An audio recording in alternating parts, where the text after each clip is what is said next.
নমস্কার বন্ধুরা, আজকে আমি আবারও একটি চলে এসেছি ছোট্ট ভিডিও নিয়ে। যে ছাগল পালন করতে হলে মাঠে গ্রেজিং করালে কি হয় বন্ধুরা, একটু খরচটা কমে যায় এবং আমরা একবেলা করে যতটা পারি 3 ঘন্টা হোক 4 ঘন্টা করে গ্রেজিং করাই। এবং তার সাথে আমার মাঠে ঘাস লাগানো আছে, সেই ঘাসগুলো আমরা বিকেল টাইমে দেওয়া হয়। গ্রেজিং করালে ছাগলগুলোর হেলথ ভালো থাকে এবং দৌড়াদৌড়ি লাফালাফি করে, এতে ছাগলগুলি খুব সুস্থ থাকে। এবং তার মধ্যে কিছু ওয়েদার চেঞ্জের সাথে ঠান্ডা কাশি এগুলো হবেই। ছাগল পুষতে গেলে এগুলির সম্মুখীন হতেই হবে, ঠান্ডা কাশি পাতলা পায়খানা। এবং তার জন্য আমরা কিছু ওষুধ ইউজ করি। আর দানা খাবার সবাইকে দেওয়া হয় না, প্রতিদিন সবাইকে দেওয়া হয় না, কিছু কিছু দেওয়া হয়। আর যে আমাদের যে বিডারটা দেখতে পাচ্ছেন, এই বিডারটা দিয়ে আমরা এই সামনের যে ছাগলটা, এটাকে আমরা বিট করিয়েছি। বিট করাতে আমরা 20 তারিখে 2টো বাচ্চা পেয়েছি, একটা মেল একটা ফিমেল। এটা দিয়ে দেখানোর ফলে যে আমরা বাচ্চাটা পেয়েছি, বাচ্চা দুটো খুবই সুন্দর হয়েছে এবং হেলদি বাচ্চা হয়েছে। এবং এর পরবর্তী ভিডিওতে আমি তুলে ধরবো বাচ্চা দুটো, শর্ট ভিডিওর মাধ্যমে তুলে ধরবো বাচ্চাটা। বন্ধুরা, ভিডিওটি কেমন লাগলো অবশ্যই কমেন্ট করে জানাবেন। ভিডিওটি ভালো লাগলে কমেন্ট করবেন। এবং আমরা যে ঘাসের জমিটা, সেটাও এই ভিডিওর মাধ্যমে তুলে ধরবো। যে আমার ঘাস লাগানো হয়েছে, পরে আবার সেই ঘাসগুলো দেখাবো। এবং আমরা এই নদীর ধারটা তো রাখি, এবং তার সাথে ফাঁকা মাঠ, যখন মাঠের ফসল উঠে যায়, ধান টান কাটা যায়, তখন আমরা রাখি। আর হচ্ছে ছাগলগুলোকে আমরা সন্ধ্যার আগে, ঘরে তোলার আগে আমরা একটু বাইরে বের করে নিয়ে ওদের প্রস্রাব ও নাদে কমপ্লিট করে তারপরে আমরা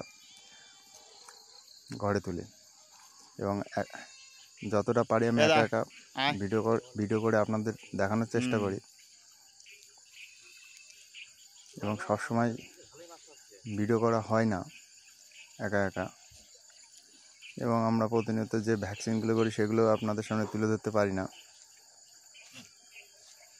এবং কাজের ফাঁকে যতটুকু পারি তুলে ধরি। বন্ধুরা, ছাগল পালন একটা সহজ কাজ না, এর পেছনে সবসময় একজনকে থাকতেই হয়। এবং তার সাথে আমি নিজে থাকি। আমার বাবা সারাদিন, সে সকাল থেকে একদম সন্ধ্যা 6টা পর্যন্ত এর পেছনেই থাকে। আপাতত এখন আমাদের সব গাভিন আছে, হয়তো আর 3 মাস 2.5 মাস করে সব, 2.5 মাসের উপরেই সব গাভিন হয়ে গেছে। এবং বাচ্চা দিলে আপনাদের সব দেখাবো। এগুলো আমাদের পাশেরই বাড়ির 2 জেঠিমা আছে। জেঠিমাদের যে ছাগলগুলো দেখতে পাচ্ছেন কত সুন্দর দেশি।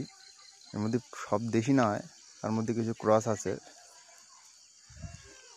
কিছু কিছু ছাগল দেশি আছে।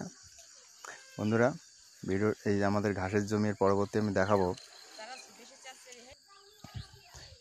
এই যে নতুন করে আবার লাগানো হয়েছে, তার মধ্যে রেড নেপিয়ারটা আমি কিছু তুলে দিয়েছি। তুলে দেওয়াতে সব জারা ঘাস লাগিয়েছি। আর তার মধ্যে COCN4 কিছু লাগানো হয়েছে। আর গুয়াতিমালা, যেটা বলে আমেরিকান 5G, এই ঘাসটা আমি নতুন কালেকশন করে লাগিয়েছি। তার মধ্যে হয়তো কিছু গাছ মারা যাবে, বড় হলে পরে আবার ভিডিওর মাধ্যমে তুলে ধরার চেষ্টা করব। বন্ধুরা, এই গ্রামের যে পরিবেশটা দেখুন, মাঠ শুধু ধান, এটুকুনি নতুন লাগানো হয়েছে। বন্ধুরা, এই যে লাইনটা পুরো দেখতে পাচ্ছেন, এটা পুরো জারা ঘাস। আর 3টে ঝাড় কাটা হয়েছে, 3টে ঝাড়ে একা একা তুলে নেওয়া হয়েছে না। বন্ধুরা, ভিডিওটি ভালো লাগলে অবশ্যই সাবস্ক্রাইব